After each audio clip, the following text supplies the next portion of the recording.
Hi hello नमस्कार. पूजाच्या mini ब्लॉगमध्ये तुमचं स्वागत आहे. आयुष्य हे कांदे पोहे म्हणत घेतले पोह्यांना फोडणी मारायला. अगोदर कांदा छान कचकच चिरून घेतला, तेलामध्ये मिरची कांदा टाकून छान अशी फोडणी देऊन घेतली आणि झाल्यानंतर पोहे सगळ्यात अगोदर मी टेस्ट करायला घेतली. तुम्हाला प्रश्न पडला असेल की इतका झांकी पेंकी ड्रेस घालून मी घरातच वावरणार आहे, बाहेर तर कुठे जाणार नाही आहे, कारण का बाहेर जाऊन काही ड्रेस यूज होत नाही म्हणून घरातच वापरून टाकणार आहे सगळे कपडे. आणि हे सार्थूचे बाबा म्हणले मला आहे की नाही चहा नाश्ता. म्हणलं मग असणारच ना, त्यांना पोह्यांसोबत आमटी फार आवडती. शेंगदाणे बघा कशा बाजूला काढून ठेवत आहेत. आणि ना मस्त असं सुंदर पाऊस पडला. पाऊस थांबल्यानंतर मला जरा जायचं होतं.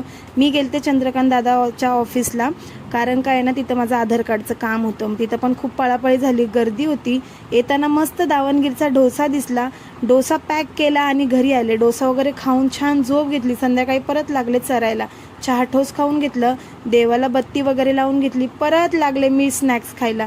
छान असे केळीचे वेफर्स खात बसले आणि संध्याकाळी मस्त असा फणसावर ताव मारला. गावाकडचा फ्रेश फणस, काय गरे होते, एक नंबर गरे होते.